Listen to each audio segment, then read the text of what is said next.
Hello, How are you, Catherine? I'm very good, Helen.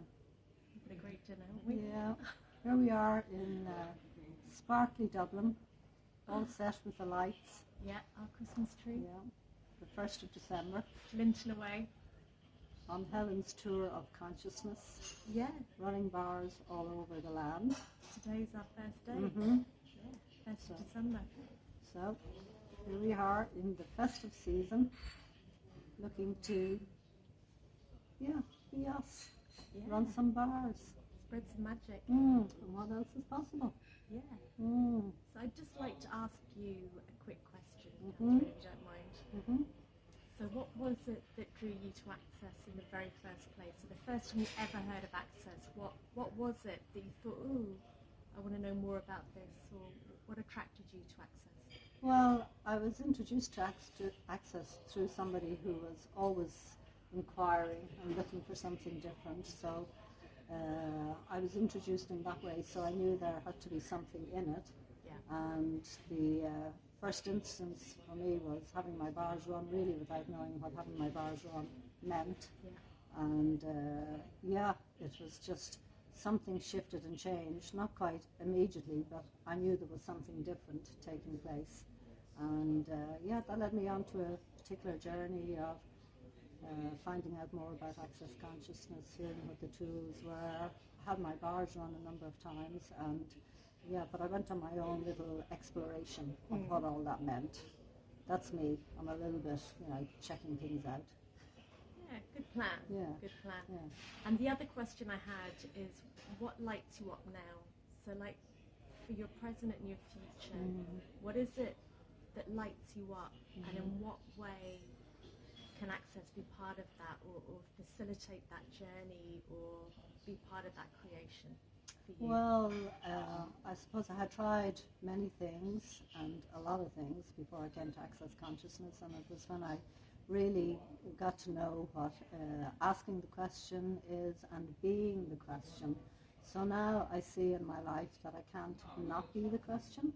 So when I'm being that question, sometimes it's not always a popular choice, and people may not hang around me or stay around, but that's how it is for me. And what lights me up? Well, there's nice sparkly lights here, and the festive season is here. So that does light me up to know that I can ask the question and not to be so much put out by judgments of what people might be thinking, because I really don't know what they are thinking. So what about you, Helen? Do you not give a rat's ass? Not really. No. No, I'm just thinking, like, I know what you mean by be the question, but I'm just thinking for people that really haven't heard much about what that means, what does it mean to you? Well, it means not separating myself from asking the question, knowing that when I am, truly asking the question, that I am being the question. It's what I am. I can't not be that way. So it's really, I'm without any expectation of what the answers might be, but opening up to the awareness that, something greater is possible, like this and better, this and greater, and now what else can I choose to create and generate? And it's just, it becomes easier to live in that way, and it becomes harder to stay with the old way. Fantastic. Yeah. Because I think for me, like the difference between asking a question and being the question in the past was it was always about fixing. It was always about fixing me or about fixing other people. Oh, hello, boys. Bless. Whereas now it isn't that at all. It's just connecting in with future possibilities that you can't even imagine what they might be, or it's this expansiveness. And do you know what it is for me as well? It's tapping into the magic of life that I didn't even know was possible before. So the way I explain it to people, the clients that I see, it's like you're in this cardboard box that we've constructed. We've constructed this reality that we call our reality. But really all it is like a facade. It's like a cardboard box around us. And the minute you start to ask the question and be the question, it's like perforating holes in the cardboard box. And then the more you poke holes in this cardboard box, the more light possibilities and magic that you have access to. And yeah, it's a possibility. There's the boys again. Right leg, right leg. We're not in the service corridor. That's what it is to me, and I suppose that's kind of this tangible picture that makes sense to me, especially when you're trying to translate it to other people. So it's almost like you've got this cardboard box, you're poking all these holes by asking and being the question until that box no longer exists. So I suppose I'm still poking holes. I'm still very much in the process of poking holes, but I have access to this magic and these possibilities, which phenomenal. Like, my life will never be the same again. Like, the tools of access have introduced me to a way of being me and accessing me that was not possible before. And I would have done a lot of modalities like you, and lived quite an expansive life, and always pushed boundaries and always been really dynamically involved in whatever I was doing. And it was hard, it was hard work. Whereas now it isn't. Now I wake up and it really is, good morning, sweet body, how much fun can we have today? And that is totally awesome. I suppose I didn't really know what being the magic was until I embraced the tools more, and I probably didn't allow myself to know that, the magic was something that could be present more often than not.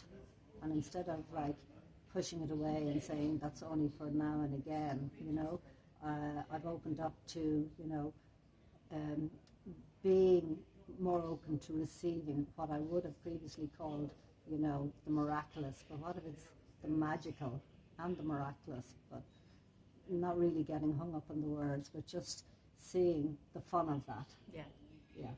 And yeah. But it's even when I think about magic and I think about you, I think about the time that we were at the Being You in Dublin.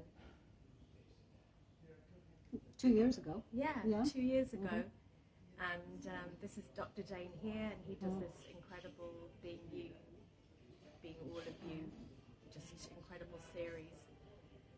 And Catherine was there, and Dane invited her up on the stage, and we were all invited into a slice of magic that I didn't know really existed. And I suppose it had all been fairy tales in my head until that point.